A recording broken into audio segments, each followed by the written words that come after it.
Shem Hashem na'aseh v'natzliach. So we're continuing where we left off on Halachot Hashkamat HaBoker, which starts what we do when we wake up in the morning, and then we were talking about our behavior in the bathroom, and then we're going to change some things up a little bit for about 10 to 15 minutes. Let's see how long it'll take, and at the end we're going to do Musar. We're going to do life lessons. Agreed? All in favor say aye. Aye. Aye, okay. He actually said aye.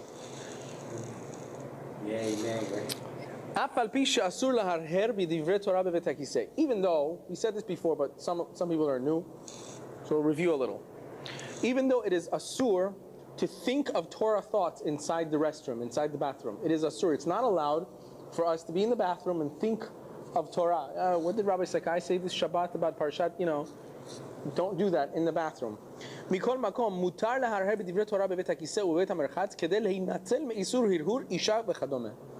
However, it is mutar, it is permissible to think Torah thoughts when you see that your mind is going places it shouldn't, meaning thinking about women or other things that a person shouldn't be thinking about in the bathroom, right? If you feel that it'll stop you from going to those places, thinking of Torah thoughts is better than not. Because thinking of Torah thoughts in the bathroom, thinking doesn't really consider learning Torah, right? So really, technically speaking, it's not like the worst thing possible. If it comes, it comes. You're thinking about Torah. What do you want? Right? But we should stop ourselves in any case. Start thinking about other things. But if you feel that all of a sudden unclean thoughts come into your mind, then substituting it with Torah thoughts is better than not. Because the whole problem of not thinking Torah thoughts in a place that's dirty or smelly is only midirabanan, right? It's a rabbinic safeguard. Thank you. So therefore, when you have a rabbinic safeguard and it comes in front of something that's midoraita, which is a Torah law, because hirhur avera, when it comes to unclean thoughts of sexual tendencies, those could go into midoraita, against the Torah law. So you have a midirabanan and a Torah law. Which one do you do? So you might as well save yourself by stepping over. Not that chas v'shalom, you're allowed to just step over midirabanans whenever you want. Rabbinic laws, you can't do that. But here you have a choice. Either to do something that's midirabanan rabbinic, or God forbid, go over something avera that is midoraita, because hirhure avera. And by the way, most chachamim hold that a person that does hirhure avera, which means unclean thoughts, sexual thoughts, it is one of the only times that you actually get the avera without an action. What does that mean? Every other sin requires an action, right? But when it comes to hirhure avera, when it comes to thoughts of unclean thoughts of that nature, also have an avera. That in itself is the action, right? Because there is an avera called hirhure avera. That's the only one? I think, if I'm not mistaken, that's the only. Like kill something, like a murder, like. Right. So a person, that's the Chachamim say, when a person thinks of murdering someone or doing something like that, and they didn't do it, they don't get the avera. You had the whole thought process. You planned the entire thing. You don't get the avera. However, when it comes to hirhure avera, which is unclean thoughts, that in itself is the avera. There's one of actually doing it, and there's one of actually thinking it, having those thoughts. Right? But that's not considered an unclean thought. Like murder and things like no. Those sins, the action itself is the sin. Thinking about it is not the avera. However, it's pretty sad if the guy is constantly thinking about those thoughts. He might need psychological help, or she. We're not just saying guys are only capable of it. But when it comes to do things of sexual nature, the hirhurim themselves, the thoughts themselves, are part of the sin. Right? So in order for us to save ourselves from an isur that is much, much worse, what are you going to do? You have to step over an isur, a law that is a little bit of a less of a degree of a avera, so that you'll be saved from the higher degree. The best thing is ein leikanes lebet hakiseh kasher yesh bekis bigdo sefer kodesh katan. A person should not enter the bathroom if you have something in your pocket of holy texts. Like you have a Tehillim or a Siddur in your pocket, you should not go into the bathroom with that. Right? Your phone is fine. Your phone is like a digital thing. It's like a good question though. It's like a digital thing of that has everything in it, but it's not the Siddur itself. You understand what I'm saying? It's got a memory of a Siddur inside of it. Obviously, you shouldn't open your Siddur to this. Open your Siddur inside the bathroom, because then you'll have the texts on top, right? But you should. This is talking about having a Tehillim or a Siddur or a Chumash or whatever inside your pocket. Velachet. And this is lechatchila. Lechatchila means. How do you explain lechatchila? Lechatchila is in first. In halacha, you have lechatchila and you have b'di'evet. Lechatchila means the best possible way to do a thing, to do al pi halacha, according to the halacha, is lechatchila. Lechatchila technically means to begin with, in the beginning, first place. So first choice is not to have it at all. That's your first choice. So usually when something starts with lechatchila, it means later on you'll hear, however, if it's not possible, if you do this, it's okay also. Right? So lechatchila. To begin with, you shouldn't have something like that in your pocket, right? Before you go in, you should leave the book or whatever it is somewhere else and then go inside the bathroom, or give it to a friend of yours, right? Why is it that We'll get to that also. We'll get to that also. אולם, אם הוא נמצא במקום של גויים ואי אפשר לו להניח את הספר מחוץ לבית הכיסא, if you're somewhere that is, I don't know, non-Jews or whatever, you think someone's going to jack your book. Jacking means stealing. By the way, in high-class places, that's what they call stealing. Like in Beverly Hills and in the higher, the ghetto. parts of. בכל קצר זה.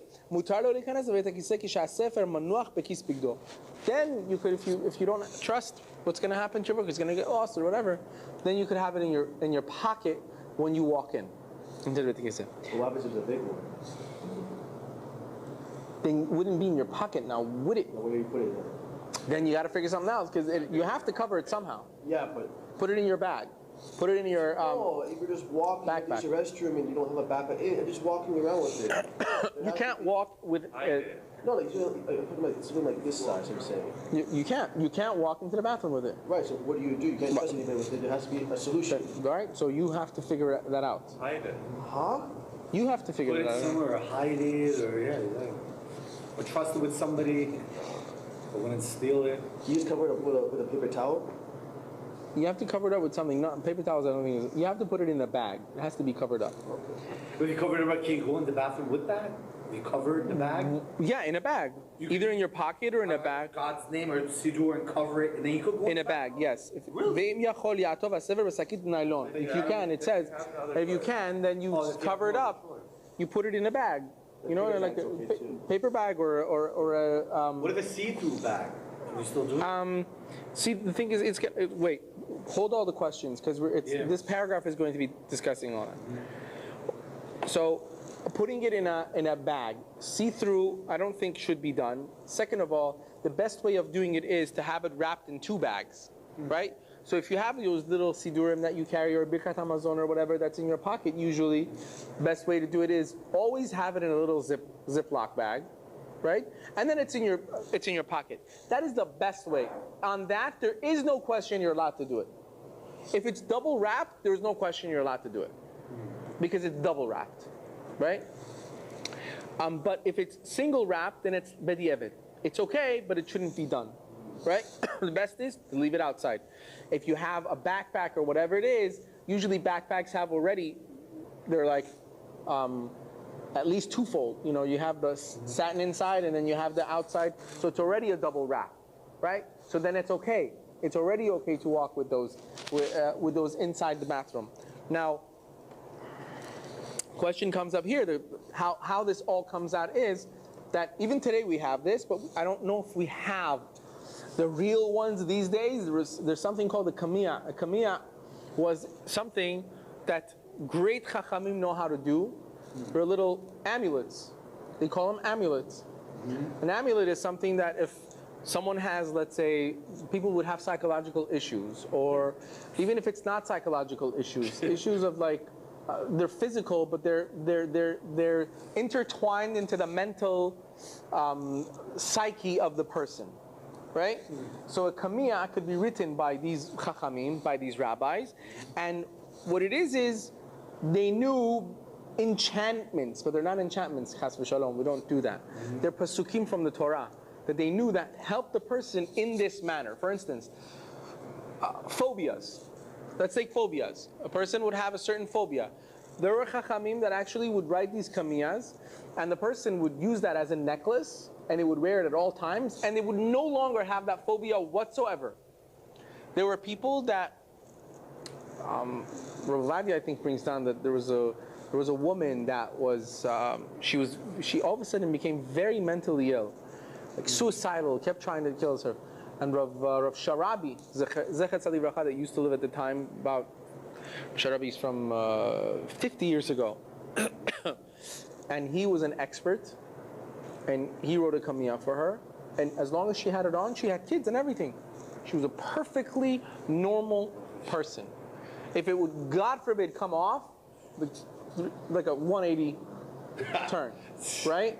And it happened that at one time she lost it somewhere, and it was a very dangerous situation. They had to come back, and like, you know, and they had to come back, and he wrote another one for her, and it says that she lived a very long life, Baruch Hashem.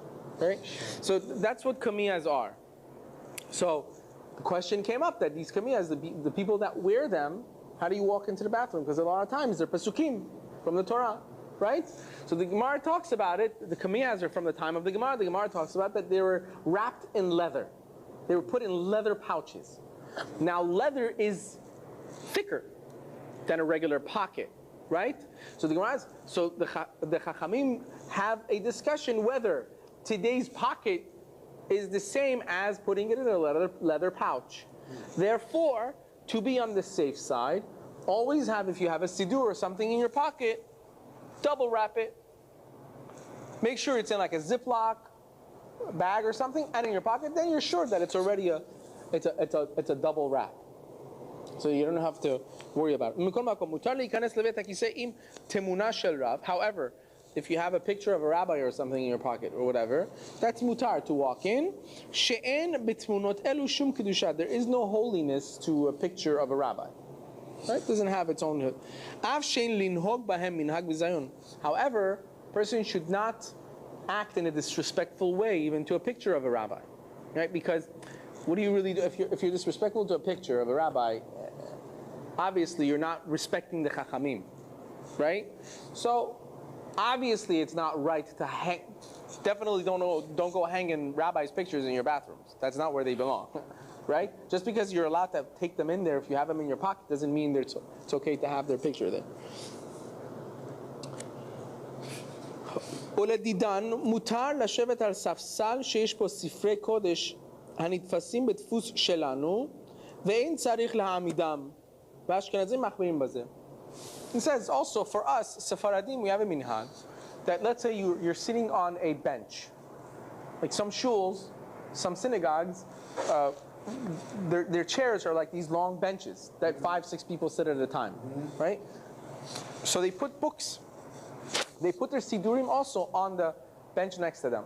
Are you allowed to sit on that chair when there's a sidur next to you, same level as you sitting? No. Right? Or a Gemara or a Chumash or whatever it is.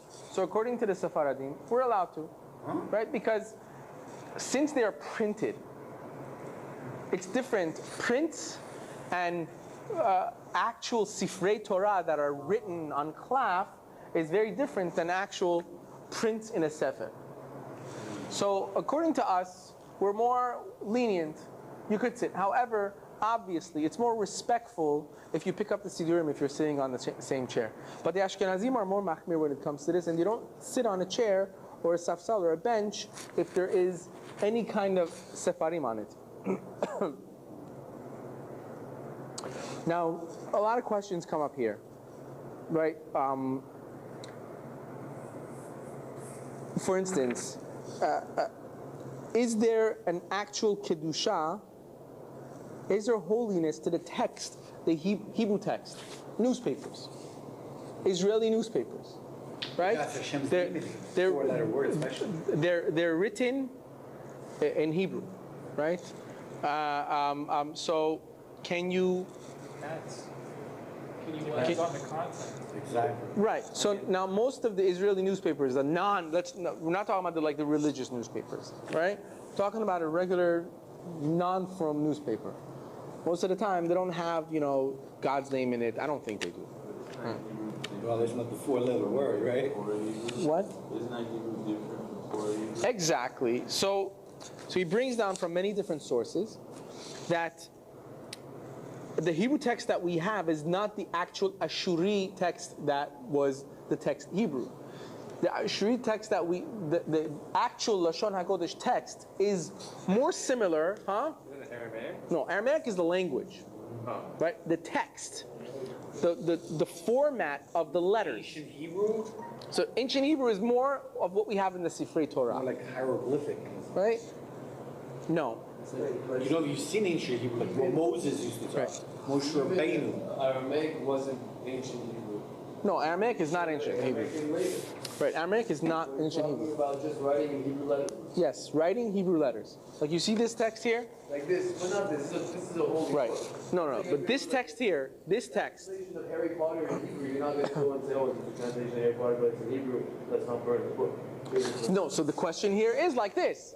Does Hebrew text have Kedusha? Does it have its own holiness where even a Harry Potter book that's translated in Hebrew, you wouldn't be allowed to take it into the bathroom? Matter the content. Because you have to understand, let's explain what we're talking about over here. The Hebrew language is not like other languages. It's not a made-up language, right? It wasn't made up by a society. It wasn't made up by... It's the language that the entire universe was created with. It's the language of the Torah. It's the language of Hashem. It's the first language of the world. And because of that, I believe, and I've heard this being said, Hebrew language is the easiest language to pick up, especially if you're a Jew. I don't care where you're from, He's actually right to about speak. that. Yes. It is the Hebrew just easiest. came to me. Can you believe it, Rabbi? I didn't even learn the alphabet. I started reading the Hebrew. Can you? It's easy to pick up, especially to speak it. When you go But I don't even speak it either. go live in Israel, and you'll see like people that come from other countries that go live in Israel, and they're there for like 2 years. First of all, they pick up Hebrew like that. Second of all, they stop speaking their own language. Like you have in LA, people that have been here from Iran for 20 years, and they still barely speak English, right? And at home it's all Farsi, or other languages, right? You go to Israel, I have family in Israel, they've been there for like 10 years from Iran, they can't speak Farsi anymore. It's all Hebrew, and they have like the accent, and they were like 15 years old when they left. So they weren't like kids, you know what I mean? You pick up Hebrew very quickly, and so part of the reason is, and this is very true, Lashon HaKodesh is the language of your neshama. That's the language of your soul. Speech comes from the neshama. So your body and your soul are not really at a clash here to learn, because your neshama already knows the language, right? So it literally is just a reminder course. Hebrew is very easy to learn. Very easy to learn. Not because it's an easy language, but it's easy to learn. Even though it's been changed from the Lashon HaKodesh, but a lot of it is still the same, right? The old Torah language and today's Ivrit is different. Even some of the rules and laws are different, but it's still primarily the same, right? And it's the only revived language, ancient language in the world. There has never been another language that has been revived like Hebrew that has actually never died, but it was revived as when Israel became a state to become the language of the state. It's never happened in history. Never. How did that happen? Because Jews never stopped speaking Hebrew. Never. Teaching their kids Hebrew, teaching their kids how to read. It's the Yiddish language, you know. That's our makor. That's who we are. So that's where the question comes from. Is the Hebrew language or the text, does it have a holiness of its own or not? Does it have its own kedusha or not? So it comes out at the end. There's a discussion about this according to the Chachamim. There are those that hold that it is, and it shouldn't be taken into the bathroom. You can't throw it out into trash. You get an invitation in Hebrew, right? You have a wedding invitation, right? What do you do with that? Can you throw that in the trash? Right, or that. Can you throw that into the trash? Come on, man. I'll make it even better. Let's say you're allowed to throw that into the trash, but sometimes, unfortunately, on these invitations, they put pesukim, right, from the Torah about love and from Divrei Tanakh and things like that. That for sure becomes a problem. That you definitely have a Torah, you know. That I get. But how about like the newspaper in Israel? Like someone's reading it, they're like talking, they toss it. So we hold. Most Chachamim hold that the text that has the kedusha is the old Ashurit text, which is like the text of the Sifrei Torah, a little different even, but mostly like the text of the Sifrei Torah that we have today, right? And it's more rounded off, not so much of like the prints that we have, which is so, you know, it's boxed, so to speak. And it is different. A lot of it is different, right? That text is the text that has kedusha. That you have to be careful about, not to take it in the bathroom, not to do any bizayon to it, to treat it with disrespect. But this text, you can be more lenient about, you know, not necessarily cursive. Hebrew has its own cursive also, like the Hebrew language, but, you know, but there are those that still hold that you want to write invitations, you want to do things like that, write it in Kitab Rashi. Write it in Rashi's text. So no one can read it. No. So because Rashi's text is a text that Rashi came up with. It's not the Torah text. And maybe, quite possibly, maybe that's why he decided to write a different kind. You've seen Rashi text, right? Maybe that's why he decided to change the letters. Like funky Hebrew. Because he, knows, I guess he didn't know where it's going to end up. That's interesting stuff. There's a comment. That's Uncle. No, Unku's on the side. Rashi's on the bottom. In the Chumashi. Right? See, it looks really weird. You can't read it. Right, so What if a word like you came up to written in Rashi's script? no, that would be problematic anyway. But we're talking about only the text without having any Torah. We're talking about just the text. Hello, how are you in Hebrew? You know? Manishma. Right, so it's just written in the text. So that's what he's saying. So he's saying, Shalom could be wrong because that's the name of God. all right, so, the name of God? There's a whole conversation we had that. Was Shalom the name of God? right. Is one of them? Shalom. You shouldn't Really? say Well, I know he has Shalom many all the names, time. You shouldn't say it in the bathroom. Shit, I didn't even know that. Okay. That was a podcast. Let's- So, you want to pause it for a second? Yeah. You're saying something still? Okay. So when it comes out that, in fact, when you have newspapers, things like that, they don't have any kedusha to it, the text itself, because it's a printed text. And it's not even a ktav of a handwriting, you know? So because it's printed, it's okay. However, if you could not be disrespectful to it, it's best not to. Like, you know, when you throw it out, just put it down in the trash. Or a lot of times when it comes to these things, put it in the recycling rather than where the trash goes. Right? It's better than where the trash is, all the smelly stuff and stuff like that. Putting it in recycling is better than just, you know, throwing it out, which is the way. No, that's not what we're saying. That you put kitvei kodesh. If you have a sidur that's ruined that actually has Hashem's name, that has to be buried. These, they don't have to be buried. You just put it in a recycling. Like for instance, things that you do mitzvot with. Your lulav, right? You don't throw it in the trash after Sukkot. I've seen people You put it in your compost where it goes the green. Oh, really? Yeah. You don't do that. No. You don't throw it out. Either you put it on the side of the street for in your backyard, it becomes compost for the trees. Do something with it. I don't know, that's like after you have to do something with it. You can't just throw it in the trash. I had this discussion with Misha today. I don't know what to do with my stuff. You can put You it. just put it in the green bin. Yeah. Or you save it till Pesach. The minhag is they save it till you save it till Pesach, and you burn it with the chametz. Oh, really? That's what they do. That's the minhag. People save it until Pesach, and they use it for another mitzvah, burning up the chametz. They put it in that pot where the biur chametz. Yeah. Yeah. That's what they do. Okay.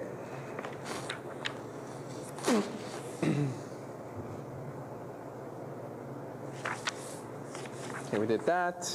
Destroyed Sidur Yafet. Yeah. I have a Let's see. question when we discuss. Yeah. So let's say there's a newspaper written in Yiddish, and that Hebrew language is written Lashon Hara about Israel. Are you allowed to burn it?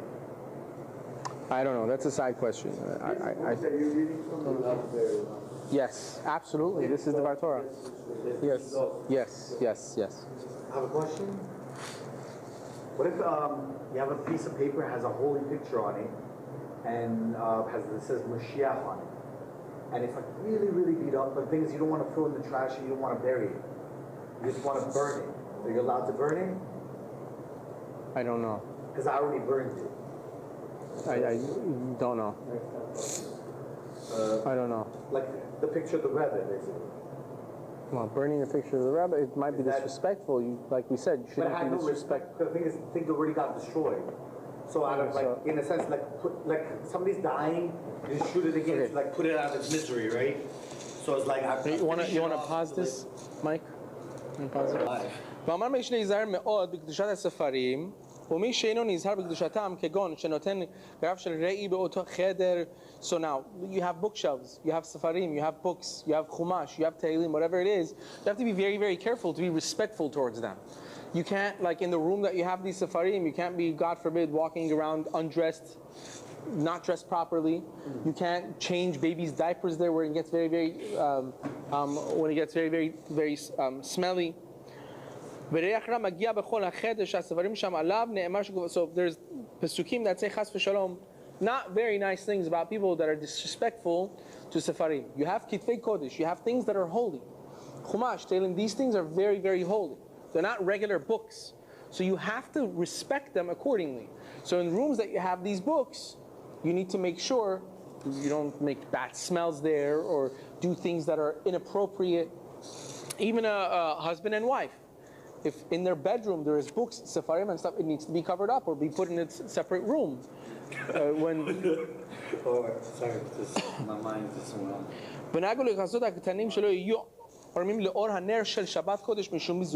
Even when it comes to the candles of Shabbat, right? The minhag is, even your children, if you have a child, 3-year-old, 4-year-old, all of a sudden takes off his diapers and walks on, it's bizui mitzvah. It's disrespectful to the Shabbat candles to have someone undressed, dressed improperly. If its child is bad, how much more so if an adult is not dressed properly in front of it? It's called bizui mitzvah. You're disrespecting a mitzvah. Shabbat candles are a big mitzvah. You can't be disrespectful in front of it. It says even if you're far away from it, you shouldn't be dressed improperly or do improper things in front of the Ner Shabbat. Let's say you're learning Torah, and you're in the middle of a subject, you're in the middle of learning a halachic subject,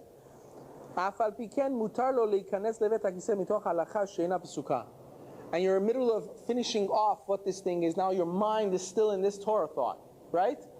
You need to go to the restroom, you could still go. You shouldn't think to yourself, oh, now I'm going to be, in the entire time I'm going to be thinking about this Torah thought because I'm in the middle of it. So I'm still processing it. As we said before, when a person needs to go to the restroom, you don't stop for anything. You have to go. It's a sakana, it's not healthy, it's bad.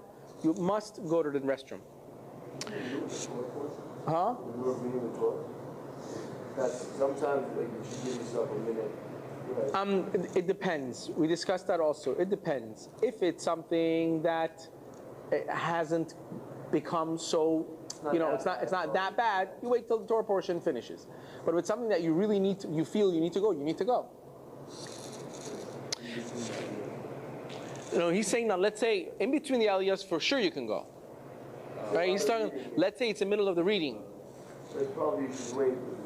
If you can wait, you hold it. Yeah. אין לקרוא ספרי דקדוק שנתחברו על ידי גדולי תורה בלשון הקודש. Even books that are written about diktuk, Lashon HaKodesh, meaning about the Torah language. Books that are written about how to read it, how are you supposed to pronounce the words, things like that. You should not read those in the bathroom either. Even though technically you might say, well, it's not Torah, it's teaching me the language, right? How to pronounce the words, how to read the words. Still, again, when it comes to Lashon HaKodesh, when it comes to the Torah language, it's a holy language. It's not regular language. So you can't learn the rules and regulations of that language either. Okay, anyway, okay. וכן אסור לכתוב בבית הכיסא שירים. Also, you should not write songs and poetry, meaning of Torah poetry, in Aramaic or in Hebrew, because if you're doing it for like in a Torah way, it'll bring you to actually think about holy thoughts also. So if you're in a business of writing beautiful songs, like for instance, Lecha Dodi was written by Rav Shlomo Alkabetz. It was a gift for Chatan and Kala, for their wedding, right?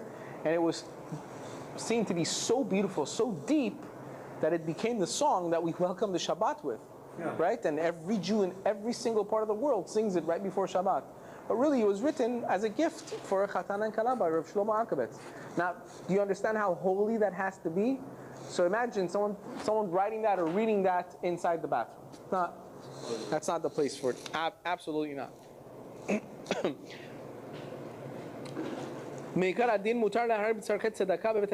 You're allowed to think of tzedakah, giving tzedakah, or things. Let's say you have an organization that you're working in an organization, or you're thinking of giving tzedakah to a certain organizations to help them to do whatever. You could think about that stuff in the bathroom. V'chen mutar lachshov sham cheshbonot shel mitzvah, or you want to do your, how much do I owe to the synagogue for the aliyot that I bought? That stuff you could think about in the bathroom. Shower as well. Shower as well, both. Bathroom or the shower, right? Anywhere that people are dressed improperly or sweat or get dirty. Gym, locker rooms for show. Inside the gym itself, there's a lot of air. Maybe not. I mean, depending on which gym you go to. But definitely in the showers over there, in the locker rooms. I mean, some people pay like $500 a month for gym. Why? Because they get towels also complimentary. It's all gold, right? So, but like, you have to, like in a mikveh.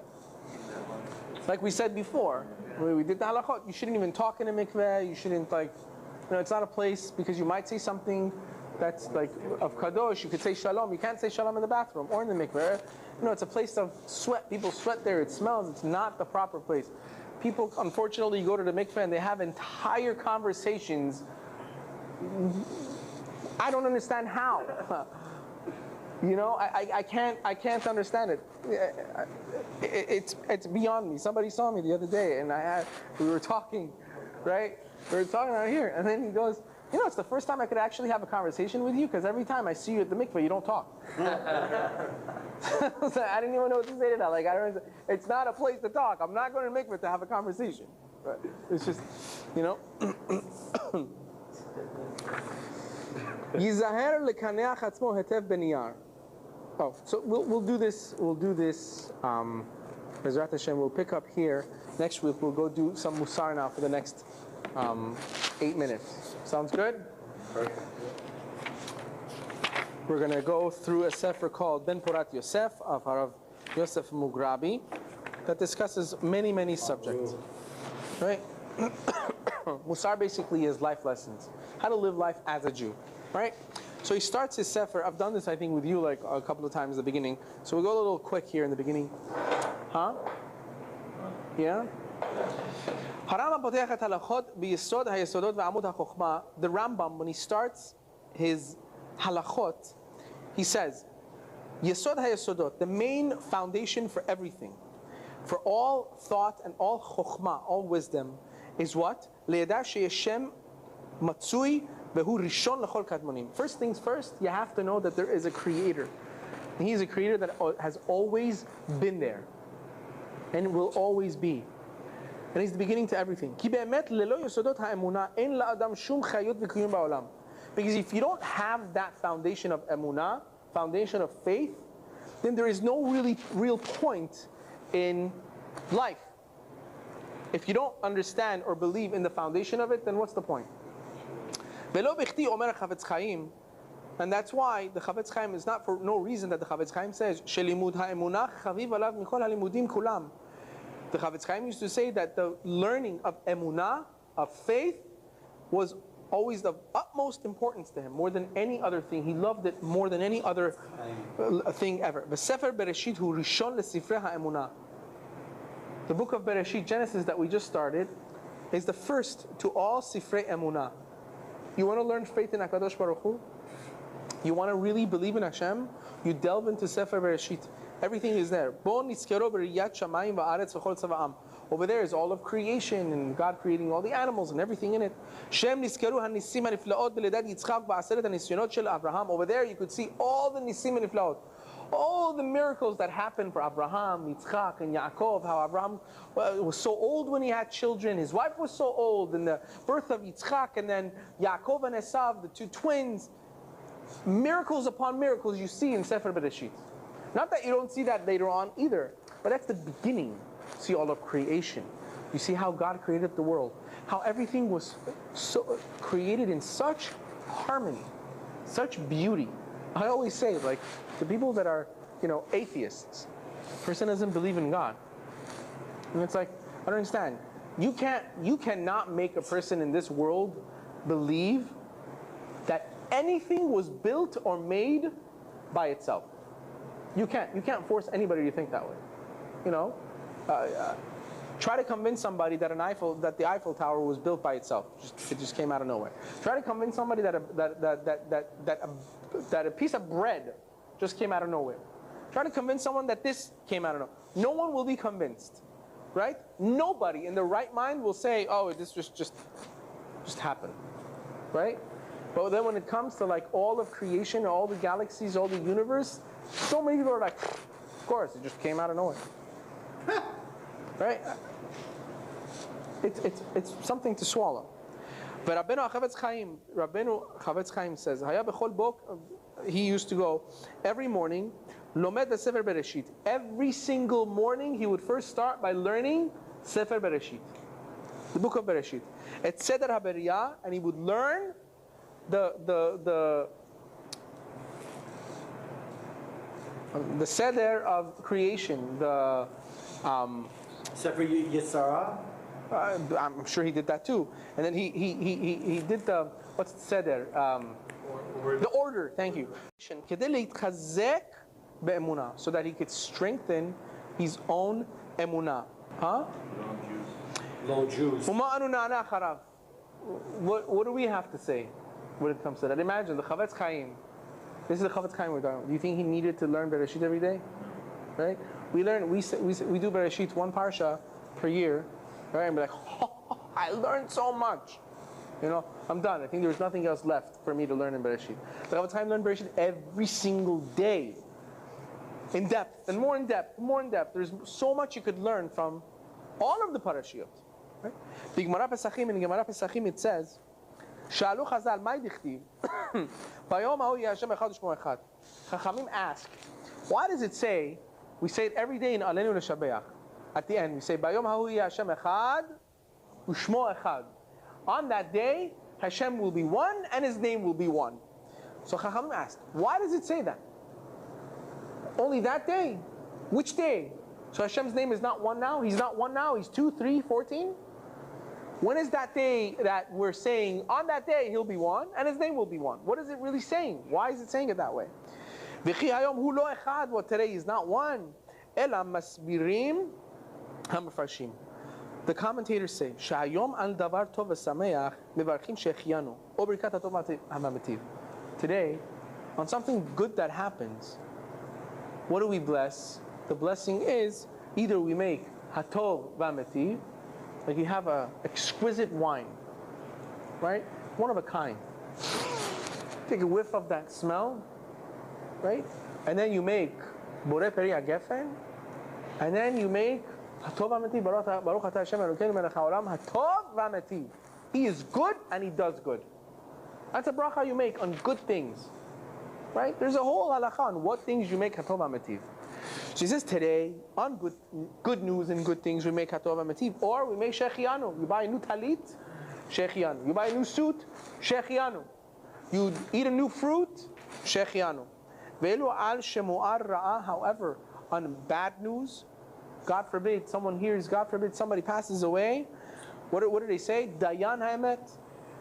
You know, we say he's the Dayan ha'emet, he's the just judge. Meaning we can't figure out why Hashem, certain things, he does certain things. We say Dayan ha'emet, he's the just judge. Do we say that blessing with God's name in there, or just hatov v'hametiv? We say it with God's name. Really? Yeah. We say it with God's name. Ulam le'atid lavo, however, le'atid lavo, in the world to come, shenir'eh bechush, ech shakol l'tova, when a person sees clearly how everything has always been for the good. There is no bad. Hashem has done everything and everything is good. We just couldn't figure out how this is a good thing. But when Mashiach comes, everything becomes so clear, you see everything the way it actually was, which is good. And it was never how we thought it was. Then there's only one bracha. There's only one blessing. You only have hatov v'hametiv. You only have shechianu. On everything you make shechianu and hatov v'hametiv. Ki en ra yotzeh mishamayim. Nothing bad comes from heaven. V'hakol meshugach b'hashgacha pratit. And everything was divine providence. Always. And that's why it says, Bayom ha'hu Hashem echad u'shmo echad, because on that day, when Mashiach comes, Latid Lavo, in the world to come, everyone's going to have such clarity on everything that we don't have two blessings. We don't bless God for the bad things and the good. There is no bad. It's our perception today that we see bad. But there is no bad. However, there is a bracha for it, because our brains can't process anything other. So yes, we make a bracha. We say, okay, it was negative. To me, it's negative. I make a bracha. But when La'atid Lavo, when everything becomes so clear, when there is no more bad, Bayom ha'hu Hashem echad u'shmo echad. On that day, it all becomes one. It's all perfection. It's all hatov v'hametiv. One second. Rabbeinu Bachye says in Chorovot HaLevavot, Shemahut habitachon, the main aspect of bitachon, belief, is Adam batuach uvoteach b'Hashem Yitbarach, that a person should always believe in Hashem Yitbarach, she'oseh hakol l'tova, that Hashem does everything for the good. Period. No ifs, no buts. V'chazar ve'hevi, and he brings b'shar habechina. Rabbeinu Bachye says, She'im Adam yitbonen hetev b'chol mora'otav yir'eh shebesofo shel davar hakol yotzeh l'tova. The person really in depth looks at everything that happens in his life. Later on, he does realize that everything really was for the good. Most of the time, you will live long enough to see. Sometimes you might not. But you'll live long enough sometimes, a lot of times, to see that, things come full circle. You realize, everything was for the best. However, sometimes Hashem has to have, in His wisdom, ways that He kind of has to turn this table in ways that looks negative. And a person, when he sees it, thinks, this is not so good. However, they're always good. Who do we have greater than Yosef HaTzadik? Right? שעבר בעולם הזה את כל הקשיים הנוראים בניתוקו הגשמי מאביו אהובו. Yosef HaTzadik, honestly, until today, you know, there are not that many people that could say they had hardships worse than Yosef. Hated by his own brothers, he was lost, he was sold as a slave, he was almost raped, and it was just. He had a horrible beginning, you know. So did I. So. You could also see the positive of his life. He became the viceroy. I mean, Yes. How did that come about? Through the heart, but not only that, but through his hardship. Did he ever throw in the towel? What would have happened if he had thrown in the towel? You think he would have become the viceroy? If he would have accepted the offer from Potiphar's wife to be with her, you think he would have ended up becoming the viceroy? Exactly. So what did he do? Through all that hardship, he stood his ground, strong, having bitachon that, you know what? I'm going to stay my ground and I'm going to still have bitachon that even this hardship that's coming to me, this challenge of Potiphar's wife and every other challenge, I'm not giving up. I have belief that it's all going to turn out to be good. We say the same about David and Melech who went through so much hardship. Everybody. I just think that Yosef decided he went through hardships. David Melech also went, so why weren't being in David Melech's life in the scenario? Because he was hated by his brothers too. His father thought he was His own son wanted to kill him. that too. Yeah, exactly. So why is Yosef paramount? Why are we bringing him up as opposed to others? Well, because if I had to choose, I would say like you can't pinpoint these things. But at the end of the day, you know, even though David HaMelech was hated by his brothers, he wasn't sold as a slave to Ishmaelites.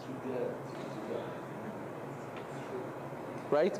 Yosef HaTzadik, he was actually sold, and he had a horrible time.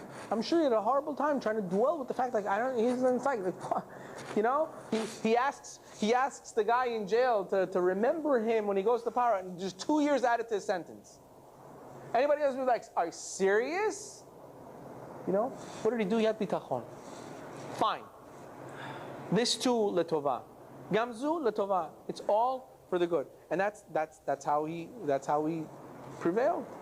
You know, and that's really our mahuti. That's who we're supposed to be. To always believe there's a matsui mashkiach. Kadosh Baruch Hu is there, and he's not only just there. We're not philosophers. We don't just believe that God created the world. No, he's there. He created the world, and he's mashkiach.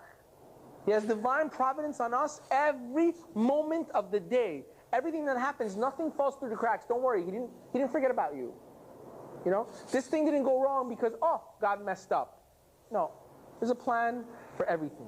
There's a plan for everything. And we'll follow up through next time. Baruch Adonai le'olam. Amen v'amen.